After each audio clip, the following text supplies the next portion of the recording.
আসসালামু আলাইকুম, welcome to my cooking channel. আজকে আমি আপনাদের সাথে শেয়ার করব লাউ দিয়ে মুরগি রান্নার রেসিপি। এই জন্য আমি একটা কচি লাউ নিয়েছি এবং লাউটাকে ভালোভাবে কেটে নিয়েছি। দেখলেই বুঝতে পারবেন লাউটা আমি একটু মোটা করেই কেটে নিয়েছি, কারণ মাংস দিয়ে রান্না করব, এই জন্য মাছ দিয়ে রান্না করলে একটু পাতলা করে কেটে নিতে হয়। দেখে বুঝতে পারছেন। রান্নার জন্য আমি চুলায় কড়াই বসিয়ে দিয়েছি এবং কড়াই গরম হয়ে গেলে তেল দিয়ে দিলাম। এখন দিয়ে দিচ্ছি পেঁয়াজ কুচিটা একটু নেড়ে চেড়ে ভেজে নিব। এরপর আমি গরম মশলা অ্যাড করে দিব, কারণ আমি প্রথমেই মুরগিটাকে ভালোভাবে কষিয়ে নেব। এর জন্য দিয়ে দিলাম তেজপাতা, দারচিনি, লং, গোলমরিচ, সাদা এলাচ। গরম মশলা দিয়ে একটু ভালোভাবে নেড়ে চেড়ে ভেজে নিব। এরপর আমি দিয়ে দিচ্ছি পরিমাণ মতো হলুদ গুঁড়ো, মরিচের গুঁড়ো। আপনারা মরিচের গুঁড়ো আরেকটু বাড়িয়ে দিবেন, কারণ আমি কম খাই, এই জন্য কম করে দিয়েছি। ধনিয়া গুঁড়ো, লবণ স্বাদ মতো। এবং মশলাটাকে এখন ভালোভাবে আমি কষিয়ে নিব। এর জন্য পানি দিয়ে দিলাম সামান্য। 1 চামচ আদা বাটা, 1 চামচ রসুন বাটা, 1 চামচ জিরে বাটা।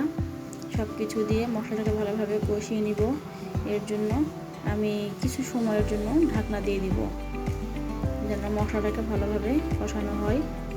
দেখুন মশলাটা ভালোভাবে কষানো হয়ে গেছে, মশলা থেকে তেল বের হয়ে এসেছে।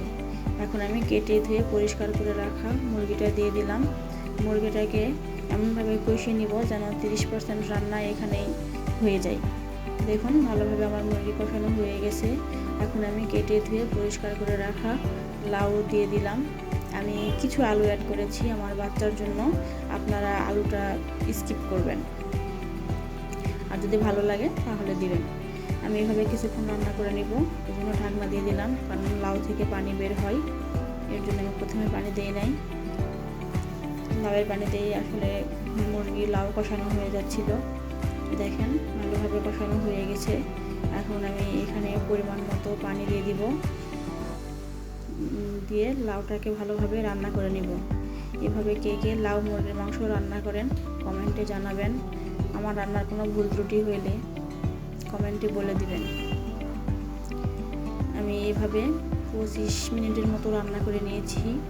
দেখুন আমার রান্না অর্ধেক প্রায় হয়েই গেছে, লাউটা ভালোভাবে সিদ্ধ হয়ে গেছে। এখন আমি এখানে কিছু ভাজা জিরার গুঁড়ো দিয়ে দিব। আপনারা এটা দেওয়ার ট্রাই করবেন, এতে করে তরকারির একটা ভালো ফ্লেভার আসে, খেতেও ভালো লাগে। জিরার গুঁড়া দেওয়ার পর আমি 1 মিনিট রান্না করে নিয়েছি ঢাকা দিয়ে। দেখুন আমার রান্না কমপ্লিট। দেখতে সুন্দর লাগছে, খেতেও ভালো লাগবে মাশাআল্লাহ। আমার এই রান্নার ভিডিও ভালো লাগলে লাইক, কমেন্ট, সাবস্ক্রাইব করে আমার পাশে থাকবেন। ভালো থাকবেন। আল্লাহ হাফেজ।